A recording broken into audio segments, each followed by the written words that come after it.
Estate, ये फौरी तौर पर बताने वाले हैं, क्योंकि इनके सेल्स के नंबर आप पर मंथ कैलकुलेट कर सकते हो।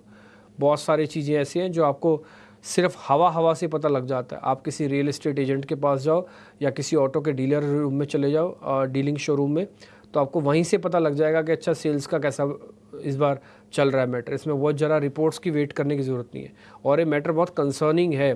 भले आज हम इसको एक वन ऑफ द डे समझ सकते हैं कि जिन ये रियल एस्टेट का, माफ़ कीजिए, ऑटो के अंदर ऐसा नंबर आए, बट ये आवाज़ दूर तलक जाएगी। ये जो कंजम्पशन वाली प्रॉब्लम है ना, ये आ ना जाए, बस मैं भगवान से यही प्रार्थना करता हूँ। अगर आ गई तो फिर ये प्रॉब्लम बड़ी आएगी, फिर ये मार्केट को भी डिस्टर्ब करेगी। एक बार मयूरेश भाई से और पता कर लेता हूँ। मयूरेश जी, ये ऑटो के जो भी आया है कि सेल्स के नंबर इनके हैं, इनका माल बिक नहीं रहा, सेल्स के अंदर प्रेशर आएगा, ये तो रियल एस्टेट के साथ भी हो सकता है।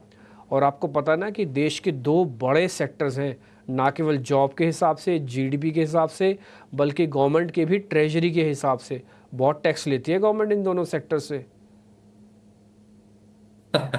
बिल्कुल। और कहीं ना कहीं आई थिंक जो मेरी ओपनिंग कमेंट्री थी और जो सेक्टर रिलेटेड कमेंट्री थी, जो एक डीलर पुश थ्रू हुआ है फेस्टिव सीजन को लेके, अच्छी खासी पाइपलाइन बन चुकी है डीलर एंड के ऊपर। ये अभी सेल्स में कन्वर्ट होती कि नहीं, इसलिए मैंने कहा था कि I think next few weeks will determine that, और कितना एक कैरी ओवर इन्वेंट्री बच जाती है डीलर एंड के ऊपर as far as autos are concern. दूसरा, रियल एस्टेट के लिए भी जो सुपर प्रीमियम प्रॉपर्टीज हैं, वहां पे दिक्कतें स्टार्ट हो चुकी हैं। So I think inventory has started building up in higher premium and super premium properties.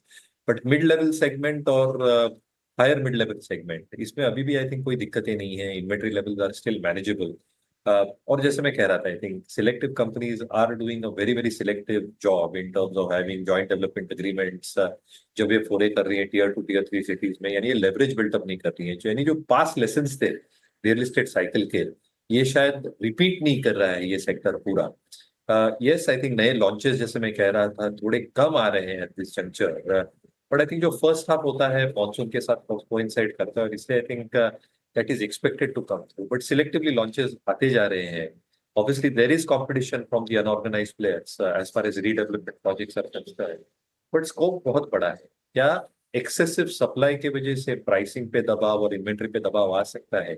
I think the next couple of years might probably say that. But ये जो 6-7 साल का साइकिल रहता है, अभी भी थोड़ी स्टीम बची है रियल एस्टेट साइकिल के 1-2 सालों में। इसलिए मैं कह रहा था चुनिंदा real estate developers, but real estate ancillaries एक बेहतर प्लेयर्स। ओके, ठीक है। रियल एस्टेट एंसिलरीज एक अच्छा प्ले है, बट यहाँ सेलेक्टिव रहिएगा। अभी रिसेंटली एक रिपोर्ट भी आई थी कि 100 करोड़ के भी अपार्टमेंट्स बेचने के लिए आए मार्केट में। हालांकि वो सिर्फ एक यूफोरिया क्रिएट करने के लिए होते हैं, 10,000 भी नहीं होंगे टोटल पूरे इंडिया में इस तरह के अपार्टमेंट्स। लेकिन हाँ, फिर भी हाई टिकट साइज जो रियल एस्टेट है उस पर भी इम्पैक्ट आएगा। इसलिए आप देख पा रहे हैं रियल एस्टेट की तो कोई रिपोर्ट नहीं आई, लेकिन सभी real estate counters almost days low पे आ गए हैं। और जबकि आज सुबह देवांग भाई ने भी हमको बताया और अवनी भट्ट ने भी बताया कि डीएलएफ ठीक है। और एक और बात बताता हूँ, सुबह सुबह चाइना का आंकड़ा भी आया था। जब मैं आया कार्यक्रम में बैठा, उससे पहले इसी चीज़ पर डिस्कशन हो रही थी कि चाइना के अंदर ये हुआ है, चाइना के अंदर वो हुआ है, वहाँ पे रियल एस्टेट के अंदर पैसा गया, और रियल एस्टेट सबसे बड़ा सेक्टर है, सब कुछ है। हाँ, तो ये मैं सिर्फ ऐसा कुछ नहीं, मेरे को डराने वराना कुछ नहीं है, बट जो चीज़ें हैं सो उसको एक्सेप्ट करने में कोई बुराई नहीं होनी चाहिए। जो प्रॉब्लम्स हैं जो दिख रही हैं उसको एक्सेप्ट करने में कोई बुराई नहीं होनी चाहिए। हम 24,850 पे आ गए, टिपिकली स्ट्रॉन्ग बाय जोन के अंदर हैं। यहाँ से मेरा रिस्क सिर्फ 50 पॉइंट का, और पाने के लिए मैं 250 से 300 पॉइंट कमा सकता हूँ। क्या निफ्टी लेने का समय आ गया है या फिर आज के दिन को छोड़ने का वक्त है? अजीत सर, मैं निफ्टी प्लस करना चाहता हूँ। मेरे को लग रहा है कि मेरा रिस्क रिवॉर्ड बहुत अच्छा है, एक अटेम्प्ट लेने में क्या बुराई है। 50 पॉइंट जाएंगे, 200-250 पॉइंट की गुंजाइश मेरे पास है।